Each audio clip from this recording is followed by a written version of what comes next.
So please introduce yourself to us. Hello, my name is Rainer Trüby. I come from Germany. I'm a DJ, I'm a music producer, I'm a party organizer, and I'm a so-called A&R for Compost Records, which is a label of dance music in Germany.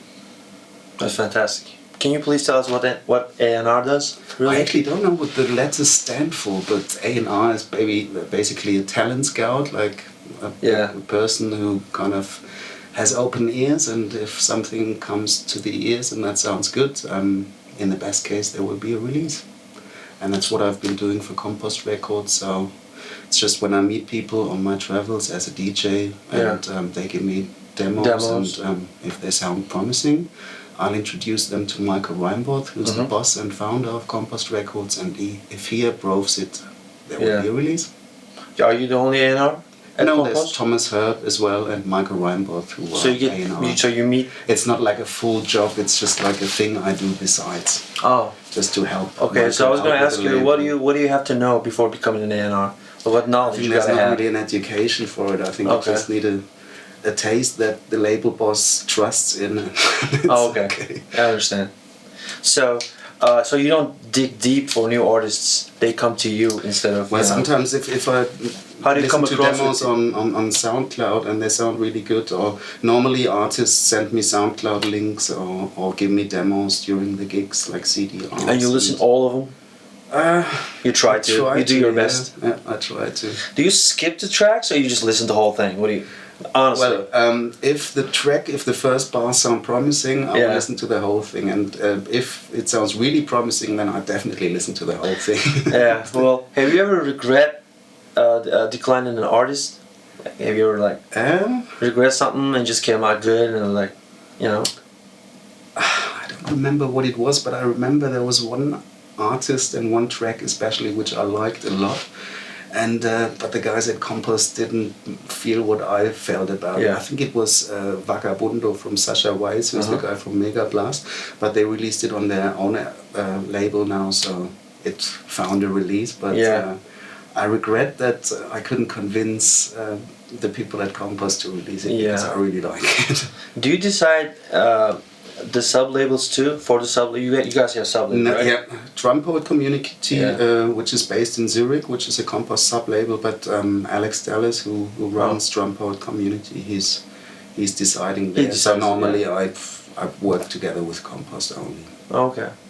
But if for example Compost doesn't like one thing and I really like it, I have some other labels of friends and I introduce it to them. Exactly. I don't get paid for this. I just do this for the sake of it. For the sake of good music. Yeah, exactly. Well, tell us about the Sunsplash a little.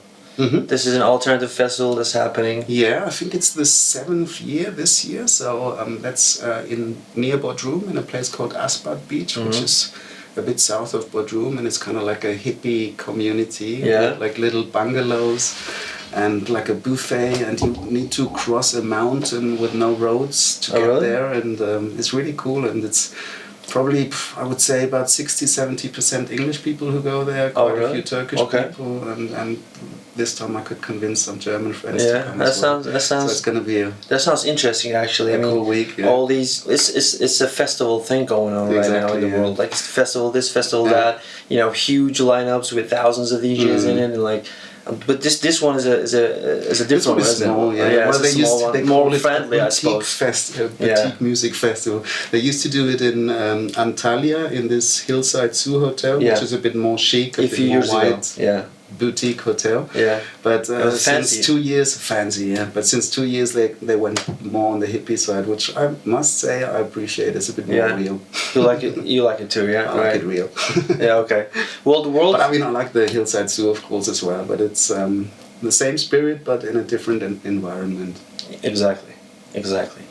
Well, the world is changing. It's changing so fast. The people, the technology, the music, the business. How do you keep up with the world? Well, it's actually really changing. I mean, for me, being a music producer and an artist, like music became in a way kind of free over the last years via all the download thing. Yeah. I always say that phrase, you cannot download a bottle of wine. Like exactly. A wine, you basically need to buy the product. Yeah. And with music, it got kind of accessible for everyone, which is good to spread the music. But then again, for the artists, some people think so. Yeah. I see a slight problem in that because I mean, we used to live very well from just the productions and all that. Yeah. And now it's like, of course, you need to do your DJ sets to. But the technology is changing too, actually. Yeah. A lot of good things coming. Now it's far easier to produce music. So back in the 90s, you think it's better or not? What do you think? I think it's better. Yeah. Of course. It's easy to produce music now. Yeah. Like when we used to start in the early 90s, we had to sample the things, record them on DAT recorders, and then the tapes and it was all. It took probably sometimes half a year to make a track. Exactly. Whereas now you can, if you're talented, you can do it in 3-4 hours. Exactly. Well, thanks for being with us. It was nice to have you here. Super. Pleasure. Thank you. Thank you. Pleasure is mine.